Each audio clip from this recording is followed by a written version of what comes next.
All right guys, तो इस particular video में हम आगे की चीजें सीखेंगे कि हमने सारे टाइप्स ऑफ नाउन देख ले तो जो किसी टाइप में नहीं टूटते हैं, राइट। उसमें से हमने अनकाउंटेबल नाउन भी दिखा था। कुछ याद है आप लोगों को? बोलो कौन से है? तो पेपर, फर्नीचर, सोप, डस्ट, हाँ मेरे साथ बोलो यार, ठीक है। वेदर था, उसके बाद आपका इंफॉर्मेशन था, लगेज था, ठीक है। These all are uncountable nouns. उसमें से कुछ ऐसे वर्ड्स है जो सिंगुलर प्लूरल बना सकते हैं हम। हाँ देखो कैसे। फॉर एग्जाम्पल, ये हेडिंग है, how to make the singular slash plural forms of these uncountable noun. जैसे आपने इंफॉर्मेशन सुना, आपने पेपर सुना और एडवाइस सुना।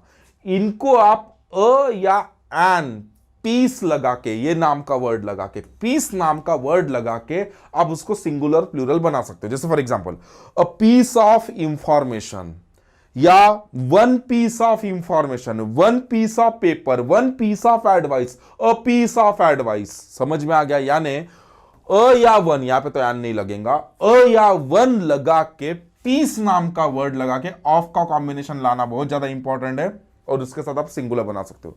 क्या सीखा हमने? इंफॉर्मेशन, एडवाइस और पेपर, ये वैसे भी वर्ड अनकाउंटेबल है सर, लेकिन इसके साथ अगर हम पीस नाम का वर्ड यूज करते हैं तो हम उसको सिंगुलर बना सकते हैं। जैसे a piece of information, a piece of advice, या अ पीस ऑफ पेपर, या one piece of information, one piece of advice, या वन पीस ऑफ पेपर। ये हो गया सिंगुलर। सपने से इसका सिंगुलर तो प्लूरल बना सकते हैं। हाँ, क्या करना पड़ेगा? Two pieces. तो पीस को यस लगाना, इनको नहीं लगाना। इंफॉर्मेशन का आप इंफॉर्मेशंस नहीं कर सकते। टू पीसेस ऑफ आप इंफॉर्मेशन बोल सकते हो। यानी two pieces of information slash, या आप यहां पे एडवाइस लगाओ, या आप पेपर लगाओ। यानी हम इस पीस को पीसेस अगर बना देते हैं तो इट बिकम्स प्लूरल। इंफॉर्मेशन को आप यस नहीं लगाओगे। तो क्या सीखा हमने? अरे इंफॉर्मेशन, अगर पेपर और हमारा जो वर्ड है एडवाइस, ये सर स्वप्निल सर सिंगुलर ही है, ये अनकाउंटेबल है। इसको सिंगुलर हम अ पीस लगा के कर सकते हैं, और इसका प्लूरल पीसेस लगा के कर सकते हैं। लेकिन आगे का नंबर आपको प्लूरल रखना पड़ेगा, 2 3 4 4 5 जो भी है। ये क्लियर पहला। वैसी दूसरा भी वर्ड है कि आप फर्नीचर को प्लूरल बनाना है तो अ काइंड, या अब आइटम को तो एन लगेगा, यस और नो, अ काइंड या एन आइटम ऑफ फर्नीचर। अरे वोवेल साउंड है ना बाबा, आइटम, ठीक है। सो आप अ काइंड या एन आइटम ऑफ फर्नीचर। समझ में आ गया? यानी इसको सिंगुलर बनाने के लिए काइंड, अ काइंड या एन आइटम यूज होगा ऑफ फर्नीचर। अगर उसका प्लूरल बनाना है तो टू काइंड्स या two items of furniture. Furniture को यस नहीं लगाना, ये गलती दिया जाती है, ये दी जाती है यहां पे यस लगा के, फंसना मत। आपके लिए उसके लिए सेपरेट वर्ड है, अ काइंड या an item of furniture. And अगर प्लूरल बनाए तो टू काइंड्स या टू आइटम्स ऑफ फर्नीचर बोलोगे। क्लियर? ठीक है। वैसी सोप के लिए अ केक, आपने सुना होगा बचपन में वगैरह, अ केक ऑफ सोप, ठीक है। एक साबन है तो, एंड दो है तो टू केक्स ऑफ सोप बोलना पड़ेगा। ये केक को यस लगाना पड़ेगा प्लूरल बनाने के लिए। वैसी स्टेशनरी के लिए आइटम यूज होता है, अ आइटम ऑफ स्टेशनरी। एक आइटम अगर मैं उठाता हूं, दो है तो टू आइटम्स बोलना पड़ेगा, आइटम्स ऑफ स्टेशनरी। वैसी ज्वेलरी के लिए एन आर्टिकल ऑफ ज्वेलरी, दो है तो टू आर्टिकल्स ऑफ ज्वेलरी बोलोगे, इसको यस नहीं लगाओगे। दिया जाएगा ज्वेलरीज, दिया जाएगा मशीनरीज, दिया जाएगा फर्नीचर्स, जो होता ही नहीं है प्रैक्टिकली। उनका सिंगुलर प्लूरल बनाने के लिए अपने पास सेपरेट वर्ड है। तो मेरे तरफ देख के बोलो कि मुझे बताओ, पेपर, एडवाइस एंड इंफॉर्मेशन, इसके लिए हमारे पास वर्ड क्या है? पीस। उसको अ या वन लगाएंगे तो स्वप्निल सर सिंगुलर बनेगा, पीसेस बना देंगे तो प्लूरल हो जाएगा। बस आगे में हमको नंबर प्लूरल होना, पहली चीज। उसके बाद हमने सीखे भैया दूसरी चीज, फर्नीचर।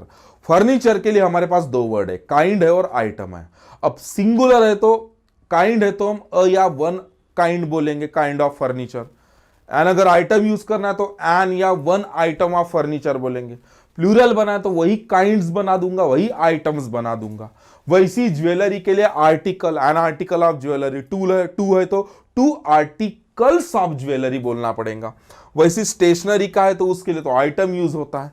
एंड तुम्हारे सोप के लिए केक, सिंगुलर में केक, प्लूरल में 2 केक्स या 3 केक्स, प्लूरल में 3 आइटम्स या 4 आइटम्स या 2 आइटम्स, सिंगुलर में 1 आइटम या एन आइटम। सिंपल, ठीक है, ये हो गया। आई होप इसको नोट डाउन कर लेना, ठीक है। मैं इसको क्लीन कर देता हूं, इसको नोट डाउन करो, ये लिख लेना। एक एग्जाम, मुझे सारे के सारे प्लूरल के एग्जाम्पल आपके कॉपी के अंदर लिख के होने चाहिए। एक एग्जाम्पल मैंने दिया, बाकी कोई आप लिखोगे। स्क्रीनशॉट लो, इसका सिंगुलर यहां पे है, प्लूरल वहां पे लिखा है।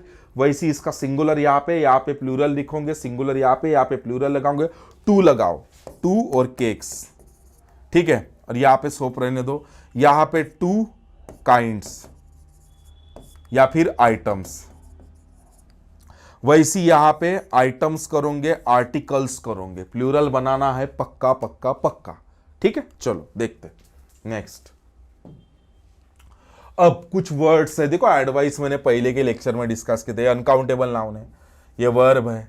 ये एडवाइसेस प्लूरल काउंटेबल नाउन होता है जब ऑफिस या बड़े हेड ऑफिस में यूज करना। We already discuss in the previous lecture, ठीक है। उसके बाद पेन्स, पेन एक अनकाउंटेबल नाउन है जिसका मतलब होता है दर्द।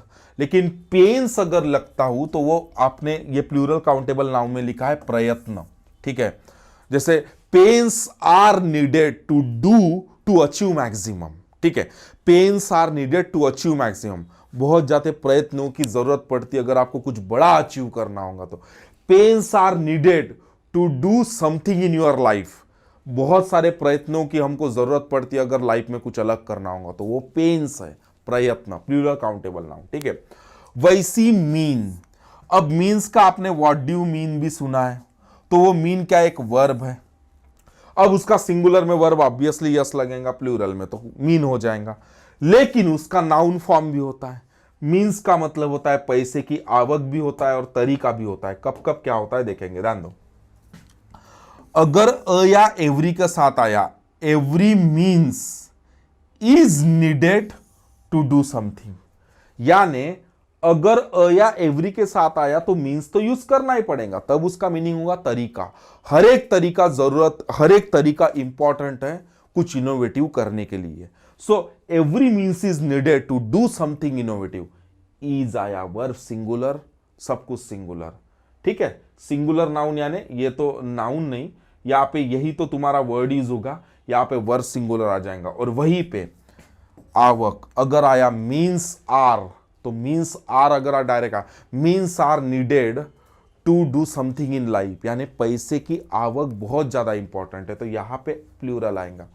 कम टू द कंक्लूजन, मीन्स एक वर्ब है स्वप्निल सर, यस लगता है तो सिंगुलर वर्ब, नहीं लगता तो मीन प्लूरल वर्ब। मीन्स का नाउन में भी यूज होता है स्वप्निल सर, वो होता है पैसे की आवक। मीन्स अगर अ और एवरी के साथ नहीं आया तो आवक का मीनिंग लाता है, एंड अगर अ और एवरी के साथ आया तो तरीके का मीनिंग लाता है जो सिंगुलर है। अकेला आया तो प्लूरल, सिंपल, ठीक है। ले लो इसका भी स्क्रीनशॉट और इसको भी लिख लो अच्छे से, नोट डाउन करते चलना है, नोट्स बनाते चलना है, ठीक है। चलो लिख लिया। अब और देखते चीजें, अब देखते भैया केसेस ऑफ नाउन, ठीक है। यहां पे 2 टाइप कवर किए, नेक्स्ट लेक्चर में 2 टाइप और कवर करूंगा जो मुझे बहुत ज्यादा इंपॉर्टेंट लगता है। देन उसके बाद हम क्वेश्चन बैंक भी यहां पे बोर्ड के ऊपर कुछ डिस्कस करूंगा ना, ऑलरेडी लाइक कुछ डिस्कस आपको शीट्स के अंदर, ठीक है, एज यूजुअल, ठीक है। सो ध्यान दो, केसेस ऑफ नाउन में, केसेस ऑफ नाउन का पहले मीनिंग समझा देता हूं मैं, ठीक है, ध्यान देना। देखो, प्रोनाउन में आपको अधिकार दिखाने के लिए डायरेक्ट वर्ड्स प्रोवाइड है। जैसे फॉर एग्जांपल जैसे मुझे बोलना है कौन से आपको पॉजेसिव प्रोनाउन, देखो my bike, your bike, our bike, his bike, her bike, यानी आपको वो पॉजेसिव प्रोनाउन के साथ आपको अधिकार दिखाने के लिए डायरेक्ट वर्ड है पॉजेसिव प्रोनाउन। अब लेकिन नाउन में अगर अधिकार दिखाना हो तो आपके पास वर्ड नहीं है, तो यहीं पे कुछ टाइप्स बन जाते हैं। कौन से? पहले बनता आप एपोस्ट्रोफी यस वाला एक, या एक सिंपल एपोस्ट्रोफ लगता है एक, और एक लगता है ऑफ का कॉम्बिनेशन। ऐसे 3 पार्ट में आप अधिकार दिखा सकते हो आगे वाले चीज के ऊपर। जैसे स्वप्नील की बाइक है तो आप क्या बोलोगे, स्वप्नील बाइक बोलोगे क्या, नहीं, क्या बोलना पड़ेगा, स्वप्नील्स बाइक, स्वप्नील्स बाइक, बराबर है ना, बिकॉज ये लिविंग थिंग है। सो यही हम सीखने वाले 3 तरीके से चीजों को यूज किया जाता है। तो देखते पहला क्या बोलता है, तो इसको लिख लेना। अगर मैंने लिविंग थिंग यूज करना है तो मैं क्या लगाऊंगा, एपोस्ट्रोफी यस लगाऊंगा। एंड अगर मुझे नॉन लिविंग थिंग यूज करना है तो मैं ऑफ का कॉम्बिनेशन लाऊंगा। सिंपल सिंपल चीज। नॉन लिविंग थिंग के लिए ऑफ का कॉम्बिनेशन, यहां पे ऑफ होना, ठीक है, और लिविंग थिंग के लिए एपोस्ट्रोफी यस। फिर से रिवाइज कर रहा हूं, नॉन लिविंग थिंग के लिए ऑफ का कॉम्बिनेशन, लिविंग थिंग के लिए एपोस्ट्रोफी यस। जैसे अब ये राम की बुक है तो मैं राम्स बुक बोलूं या बुक ऑफ राम बोलूं, कौन सा राइट है इन दोनों में, स्वप्निल सर ये राइट है, बिकॉज ये लिविंग थिंग है।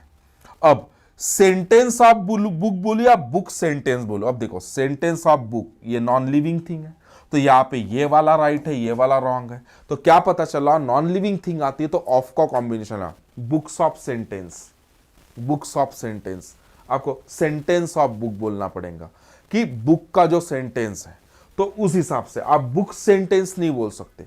सो लिविंग थिंग है तो आप ऑफ का कॉम्बिनेशन नहीं लाओगे, एपोस्ट्रोफी यस लाओगे। एंड अगर नॉन लिविंग थिंग है तो ऑफ का कॉम्बिनेशन लाना पड़ेगा। दिमाग में एक चीज याद रखना है, बहुत इंपॉर्टेंट है ये, यहां पे बहुत फंसाते हैं क्वेश्चंस, ठीक है, पकड़ के रखना है इसको। नेक्स्ट, अगर कोई प्लूरल नाउन है उसके साथ भी आपको अधिकार दिखाना है, जैसे बॉयज हॉस्टल। अब बॉयज मैं क्या बॉय हॉस्टल बोलूंगा क्या, आपको ऐसा बॉयज हॉस्टल बोलना पड़ेगा। हॉस्टल तो एक नाउन है, ये भी नाउन है, तो यहाँ पे सिंपल एपोस्ट्रोफ लगता है। देखो क्या लिखा है यहाँ पे, plural noun plus S is given, S given है ये वाला already, then use only apostrophe, पहला पॉइंट। And plural noun plus S is not given, then use apostrophe. जैसा ये देखो boys hostel, already boys S लगा हुआ है तो एपोस्ट्रोफी लगाया, हॉस्टल। गर्ल्स, यहां पे गर्ल्स हॉस्टल हो जाएगा। अब देखो इसको भी एपोस्ट्रोफी। वुमन, अब वुमन का प्लूरल वीमेन होता है तो वीमेन में यस लगा के रहता है क्या, नहीं, तो इसीलिए यहां पे वीमेन्स कॉलेज है तो भाई वहां पे तो एपोस्ट्रोफी यस लगाना पड़ेगा। कम टू द कंक्लूजन, अरे यही ना सर कि अगर प्लूरल नाउन को ऑलरेडी यस लगा हुआ है और हमको आगे वाले चीज के ऊपर अधिकार दिखाना है तो हमको एपोस्ट्रोफ लगाना है, सिंपल। एंड अगर वो हमको प्लूरल नाउन होने के बाद भी, जैसे वुमन का वीमेन होता है, मैन का मेन होता है, तो अपने आप में वो प्लूरल है, उसको यस लगा हुआ है क्या, नहीं, तो उसके लिए हम सिंपल एपोस्ट्रोफी यस यूज करेंगे। वुमेन्स कॉलेज, मेंस वियर, इस तरीके से, ठीक है। इस तरीके से हमने इस वीडियो में डिस्कशन किया कि कुछ अनकाउंटेबल नाउन थे उसको हमने सिंगुलर प्लूरल बनाया। कुछ वर्ड्स के बारे में हमने देखे, मीन्स वगैरह के वर्ड्स के बारे में। कौन से वर्ड्स थे वो, मीन्स एक था, पेन्स था और एडवाइस था, ठीक है। अब ये नाउन कब बनता है, तरीके का मतलब रहता है तो अ और एवरी के साथ, आवक लाता है तो प्लूरल होता है। ये तो तुम्हारा पेन्स प्रयत्न होता है, प्लूरल काउंटेबल नाउन, और इसके बारे में पहले डिस्कस कर चुके थे। यहां पे हमने चीजें देखी कि भैया अगर आप केसेस ऑफ नाउन का मतलब यही ना, लिविंग थिंग आता है तो एपोस्ट्रोफी यस का यूज करेंगे, नॉन लिविंग थिंग आता है तो ऑफ का यूज करेंगे। दूसरी चीज कि अगर ऑलरेडी यस लगा हुआ है तो हम सिंपल एपोस्ट्रोफ लगाएंगे, और नहीं लगा हुआ है प्लूरल में तो हम एपोस्ट्रोफी यस लगाएंगे। ये चीजें हमने सीखी, और कुछ अनकाउंटेबल नाउन जिसको हमने सिंगुलर और प्लूरल बनाया, ठीक है। I hope you understood, I hope you are going to revise everything, बहुत बढ़िया। I hope you are doing underlining and I am considering you are doing writing and reading also, because वो नहीं करोगे मैं हर lecture में आके बोलूंगा, हर lecture में आके बोलता हूं, हर लेक्चर में आपको रिकॉल करके बताऊंगा, उसके बिना काम नहीं बनेगा। ट्रस्ट मी, क्वेश्चंस हम बहुत सॉल्व करेंगे आगे में। पेपर्स आप शुरू किए होंगे तो करते ही जाओगे, क्वेश्चन बैंक से इंप्रूवमेंट नहीं होता उतना इंग्लिश में, बिकॉज ये लैंग्वेज है। इसके साथ आपको अपना अंडरस्टैंडिंग पावर, आपका ऑथर के साथ थॉट मैच होनी चाहिए, बिकॉज जब मैच होंगे तभी तो आपको चेंजेस दिखेंगे, तभी तो आप जो ऑप्शन चूज करोगे ऑथर से सहमत होगा वो।